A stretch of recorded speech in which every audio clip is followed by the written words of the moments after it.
The untold mistakes of financial advisors. The hidden side of market recommendations. They say financial advisors are here to protect you, guide you, and help you grow your wealth. That is adorable. In reality, many of them are more like stage magicians, distracting you with confident smiles, polished jargon, and a carefully rehearsed routine, while your money slowly disappears behind the curtain. And the best part? You pay them for the performance. This guide will walk you through 5 of the most common, least discussed, most infuriating tricks in the industry. From safe investments that safely keep you poor, to diversification strategies that spread your money so thin it may as well evaporate. By the end, you will see exactly how the game is played, why the rules are designed to keep you comfortable, but broke, and how to finally stop falling for the same tired tricks. Why financial advisors love safe investments that magically keep you poor. The famous safe investment. The holy grail that every financial advisor loves to sprinkle into your portfolio with a knowing smile, as if they have just handed you the keys to a private yacht. Spoiler alert, that yacht is not yours. In fact, that safe investment is often the financial equivalent of putting your money in a padded room where it slowly dies of boredom while inflation quietly eats it alive. But hey, it is safe, right? The financial industry loves this word. Safe, secure, low risk. They roll it around their tongues like a sommelier describing a fine wine. Except instead of delivering a rich, complex flavor, they are handing you a lukewarm glass of tap water and calling it champagne. And here is the dirty little secret. Many safe investments are designed to protect one person more than anyone else. Your advisor. Let us get one thing straight. Financial advisors are not paid to be bold with your money. They are paid to keep you calm enough to keep your account with them. Nothing keeps you calmer than the illusion of safety. They will steer you towards bonds, guaranteed savings products, and fixed income funds with annual returns that barely outpace the price of eggs. You will not lose sleep over it. But you will also not retire early. Or ever. Here is where the real joke begins. A safe investment with a 3% annual return feels good until you remember that inflation averages between 2 and 4% over time. Translation. Your so-called growth might actually be negative when you account for the rising cost of living. That is right. You are technically losing purchasing power every single year. And yet, financial advisors keep selling this as if it were the gold standard of prudence. Why? Because you will not notice the slow bleed until a decade later, when you look at your account and think, wait, why can I buy less now than I could 10 years ago? Let us be brutally honest. Safe investments are safe for the advisor's career, not necessarily for your future. They require minimal management, low effort, and very little accountability. If your portfolio grows slowly, they can always say, well, at least you did not lose anything. A lie, by the way, is the anthem of mediocre money management. Meanwhile, they keep collecting their fees, year after year. Whether you get rich or not is secondary. What matters is that the machine keeps running. One of the cleverest tricks in the safe investment game is the illusion of control.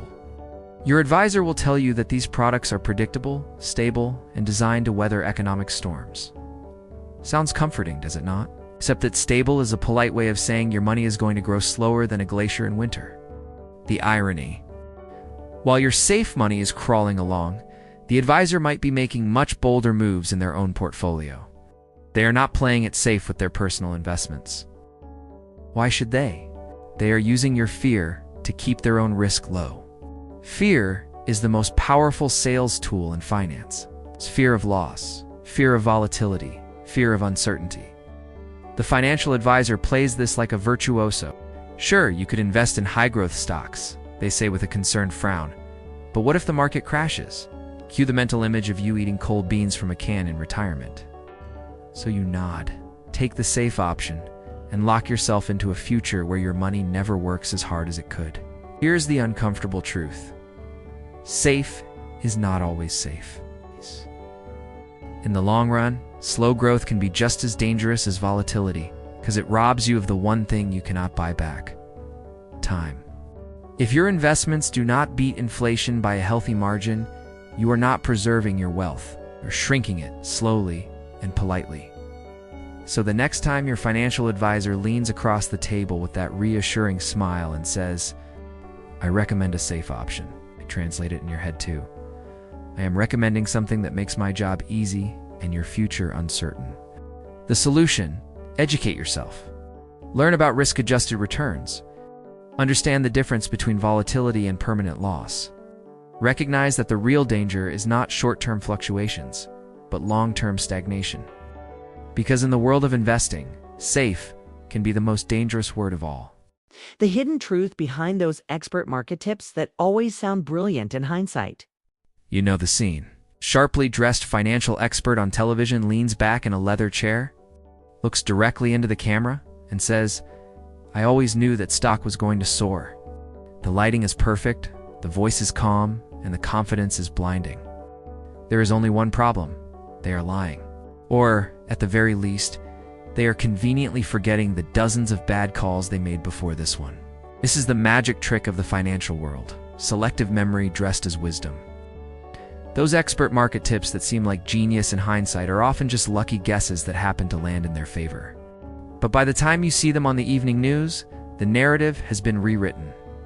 Suddenly, the expert appears prophetic, and you start wondering why you are not following every word they say.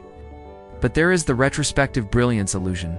Hindsight is the most flattering filter in the investing world.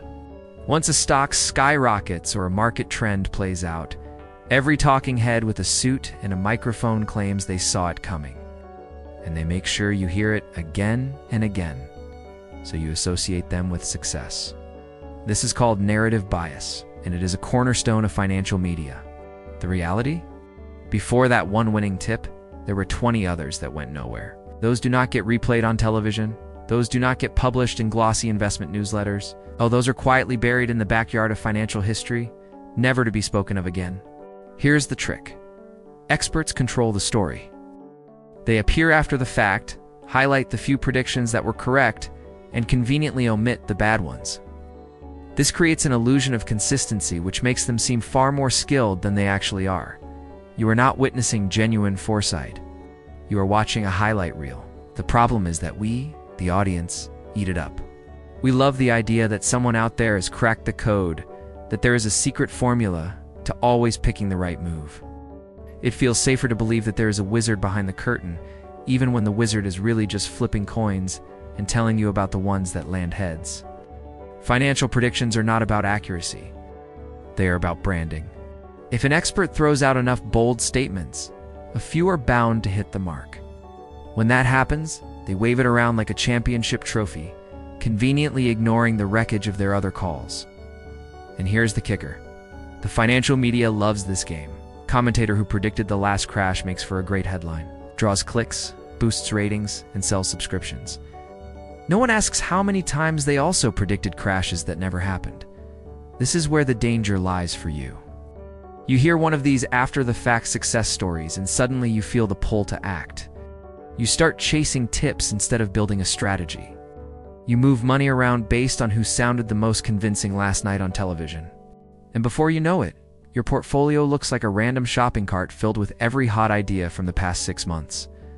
The irony is brutal. The experts who lure you into this game are not even playing it themselves.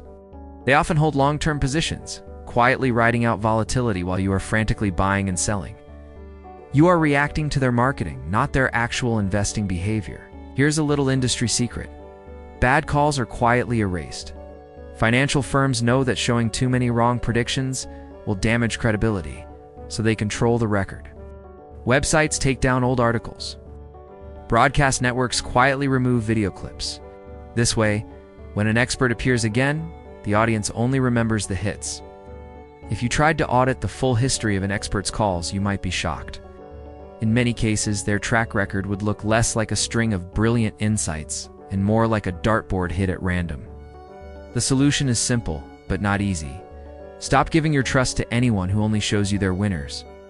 If an expert cannot openly share both their correct and incorrect calls, they are not an expert. They are a marketer. Instead, focus on timeless investing principles: diversification, risk management, and patience. Real wealth comes from strategy, not from chasing headlines. Your portfolio should not be built on someone else's highlight reel.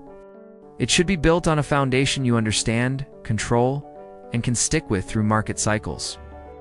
The next time you hear an expert proudly announce that they predicted this exact outcome, pause for a moment. Ask yourself, did they tell me about this before it happened? Or am I only hearing about it now that it is a sure thing? Because here's the hidden truth. In the financial world, brilliance is often manufactured in the editing room. The person you are watching might not be a genius. They might just be very, very good at telling a story that makes you believe they are. How your advisor's idea of diversification really means spreading your money thin. Diversification, the golden buzzword of the investing world. Your financial advisor says it with such gravitas you would think they just revealed the location of the Holy Grail. Diversification, they proclaim, is the key to reducing risk and ensuring steady growth.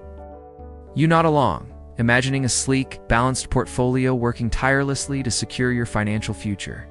Except, in reality, their version of diversification often looks less like a well-calibrated investment strategy and more like taking a single slice of pizza, cutting it into 20 microscopic slivers, and pretending you have a full meal. Sure, you technically have more pieces, but none of them are satisfying and you are still hungry. The myth of the perfectly balanced portfolio. In theory, diversification is brilliant. Spread your investments across different asset classes, industries, geographies, so that one bad apple does not rot the whole barrel. In practice, however, many advisors take this concept to absurd extremes. They sprinkle your money across so many underwhelming products that it becomes impossible for any single investment to make a real difference. This is not strategic. This is dilution. And it is about as effective as trying to sweeten your coffee by waving a sugar packet over the cup. Here is the not-so-secret truth. Over-diversification is safe, not for you, but for them. A hyper-fragmented portfolio rarely produces extreme losses, which means you will not call your advisor in a panic. It also rarely produces extreme gains, which means you will not get any wild ideas about managing your money yourself. Stay comfortably mediocre, and they keep collecting their management fees without breaking a sweat.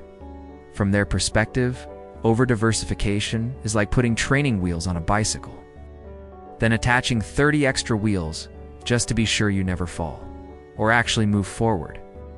The more line items you see in your portfolio, the more you feel like something important is happening.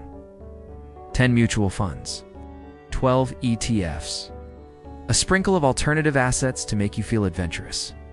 Your advisor presents this like a gourmet tasting menu, each item carefully selected for its role in the grand design. But behind the curtain, many of those investments are overlapping. Your diversified basket might hold multiple funds that own the same top companies in the same industries, meaning you are just paying extra fees for the illusion of variety. It is like buying 5 different fruit salads and discovering they all contain the exact same pineapple chunks. And how this hurts you in the long run. When your money is spread too thin, your returns are spread thin too. A truly outstanding investment, the kind that could actually accelerate your wealth, gets buried under a mountain of mediocre holdings. The portfolio trudges along, delivering safe single-digit returns that barely beat inflation. You feel secure, but you are not actually building meaningful wealth. Meanwhile, the advisor gets to point to the low volatility and say, "See, we protected you from big losses." They will not mention that they also protected you from big wins. The word diversification taps directly into fear. Fear of losing everything. Fear of being wrong. Fear of risk. Advisors use this fear to make you equate more investments with more safety. And once you believe that, they compile your portfolio high with redundant, low-impact holdings without resistance. You walk away feeling like a responsible, sophisticated investor. In reality, you have been sold a bloated portfolio that is about as nimble as a cruise ship in a kiddie pool. Real diversification is not about owning a little bit of everything. It is about owning enough of the right things to balance risk and reward intelligently. That means doing the hard work of understanding correlations, overlaps, and sector exposure. The work that many advisors gloss over, because it is easier to hand you a safe bundle of products that look good on paper. If you truly want your money to work for you, stop letting diversification be an unexamined buzzword. Ask your advisor exactly how each holding fits into your overall strategy. Demand a breakdown of overlaps, challenge them on fees. If they cannot explain the purpose of an investment in plain language, you probably do not need it. Diversification, done right, is a powerful tool. Diversification, done lazily, is a financial sedative that keeps your portfolio in a state of perpetual mediocrity. The next time your advisor proudly unveils a diversified plan, take a closer look. Are you looking at a strategic balance of uncorrelated assets? Or a jigsaw puzzle made entirely of the same piece repeated 100 times? Because here's the uncomfortable truth. Spreading your money too thin is not protecting it. It is starving it. And the person who benefits most from that kind of safety is rarely you. The dirty little secret of financial recommendations that sounds smart but feels suspicious. You know the type of advice I am talking about. Your financial advisor leans forward, lowers their voice, and says something that sounds so clever, so sophisticated, so insider, that you almost feel guilty for hearing it. It is the kind of recommendation that makes you think, wow, this is how the rich get richer. Except if you step back for half a second, it also feels a little off. You cannot quite put your finger on it, but somewhere deep in your gut, a little voice whispers, "This smells weird." And that voice is probably right. Because here's the dirty little secret. The financial industry is very good at packaging mediocrity in expensive wrapping paper and selling it to you as brilliance. Financial recommendations are often dressed up in jargon so dense, you could use it to build a bunker. We are recommending a structured note with downside protection and capped upside, tied to the performance of a basket of global equities. Sounds impressive, right? Here's the translation. We are selling you a product so complicated that you will not notice the fees, the restrictions, and the fact that your upside potential is limited while your risk is quietly sitting in the fine print. The trick is simple. If it sounds too complex for you to fully understand, you are more likely to trust the advisor's expertise instead of asking hard questions. Trust me, the industry loves that dynamic. The sad truth is that simple advice, like buy quality assets and hold them for the long term, does not sell as well as something that feels exclusive. Complexity makes the recommendations seem like a secret only a select few get access to. You feel special, you feel in the know. That feeling is what gets you to sign on the dotted line without digging too deeply into the details. Advisors know this. They are not just selling investments. They are selling the feeling of being part of an elite club. And the membership fee is your future returns. But there is a reason you feel that twinge of doubt. Your instincts are picking up on a mismatch between the confidence of the pitch and the clarity of the details. In other words, the story sounds great, but the numbers are hiding in the shadows. Maybe it is a can't-miss market opportunity that is already being heavily advertised, because nothing says exclusive like something everyone is hearing about on the radio. Maybe it is an innovative investment product that seems to require a 20-page brochure to explain. Or maybe it is a limited-time offer designed to make you rush a decision before you can do real research. When you feel that suspicion, you should not suppress it. You should interrogate it. Who really wins with these recommendations? Here's the part they do not put in the glossy presentation. Many of these smart ideas are far more profitable for the firm than for you. They come with hidden fees, commissions, or revenue-sharing agreements that make them extremely attractive for the advisor's bottom line. If your returns are mediocre, but your advisor still gets paid handsomely, that is not a partnership. That is a business model, and you are the customer, not the co-pilot. Advisors know that the fastest way to close a deal is to make you feel like you might miss out on something extraordinary. That fear of missing out, combined with the pride of being in on a sophisticated strategy, creates a powerful emotional cocktail. Once you are under its influence, you are far less likely to notice the red flags waving in the background. The cure is surprisingly simple. Demand clarity. If an investment cannot be explained to you in plain language in under 2 minutes, it is probably not worth your money. If the upside is capped, but the downside is not, run. If the fees are buried in layers of small print, run faster. Ask direct questions. How does this make money? What are all the risks?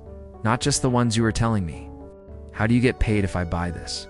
If the answers feel evasive, you already have your answer, and it is no. In the financial world, complexity is often camouflage.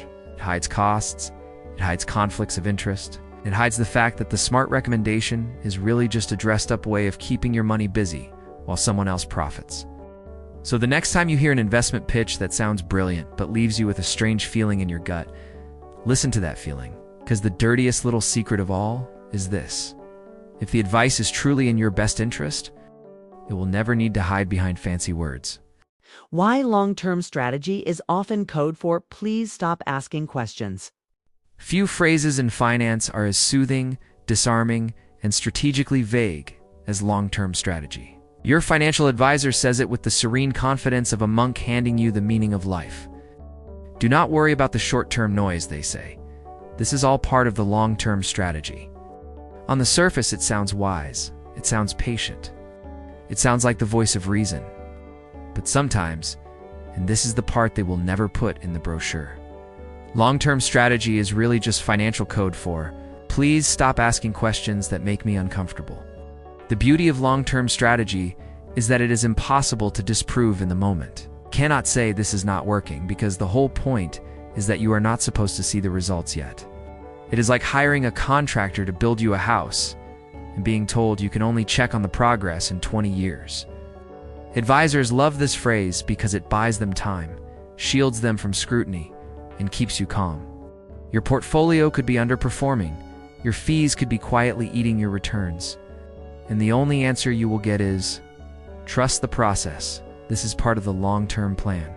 Long-term investing is a legitimate and proven approach when it is executed well.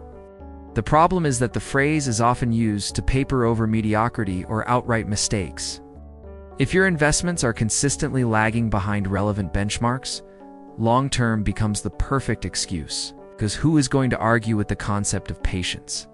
If you push back, you risk sounding like an impulsive, irrational investor who does not understand how markets work. It is an emotional trap. The moment you question the results, the advisor frames it as you doubting the wisdom of time itself. Here is the real genius behind using long-term strategy as a shield. The accountability is so far in the future that no one remembers the original promise. If a financial plan underperforms for a decade, the advisor can always say, well, the markets were unpredictable, or we could not have foreseen those events. By the time the long term arrives, the advisor might have moved firms, retired, or switched careers entirely. But for now, that phrase keeps you docile and in your seat. And this is playing with your emotions. Humans are hardwired to want to feel secure. Long-term strategy feels like a safety net, suggests there is a master plan, a bigger picture, a grand design unfolding just out of sight. It makes you believe that short-term pain is a sign of future gain. Advisors lean on this emotional bias because it works. When your portfolio takes a hit, they can calm you down with a story about the long arc of history bending toward profits. It sounds noble, it sounds smart, and it keeps you from moving your money. Here are some warning signs that long-term strategy might be code for. I have no good answers right now. Your portfolio consistently underperforms the market without a clear explanation. Your advisor becomes vague or evasive when asked about specific holdings. The plan has not been adjusted in years despite major market changes. You are paying high fees for investments that are delivering mediocre results. If these sound familiar, you are not in a long-term strategy. You're in a long-term stall. How to protect yourself from the long-term excuse. First, understand that long-term investing should still have measurable checkpoints. Even a 20-year plan should have benchmarks every year, every quarter, and sometimes every month, depending on your goals. If your advisor cannot show you how progress is being tracked, they are not managing your wealth. They are babysitting it. Second, ask for transparency. What is the actual strategy? What assumptions is it based on? How often is it reviewed? What will trigger adjustments? If the answers are full of buzzwords and light on specifics, push harder. Finally, remember that patience is a virtue, but blind patience is a liability. Long-term investing does not mean ignoring your portfolio for decades while someone else collects a management fee.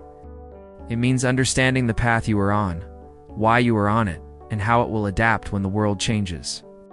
A true long-term strategy is not an excuse to silence questions.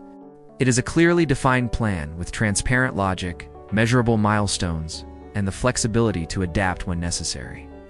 So the next time your advisor leans back, smiles, and says, "Do not worry," this is part of the long-term strategy. Ask yourself, is this wisdom, or is this a polite way of saying, "Please stop noticing the cracks in the plan"?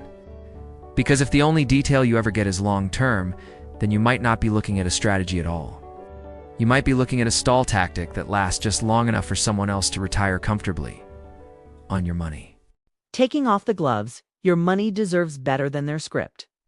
So there you have it, the shiny, polished facade of the financial advice industry, stripped down to its not-so-glamorous wiring.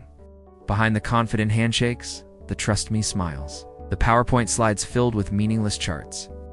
There is a machine designed to keep you compliant, calm, and conveniently profitable for someone else. They will call it strategy, diversification, safety, or vision.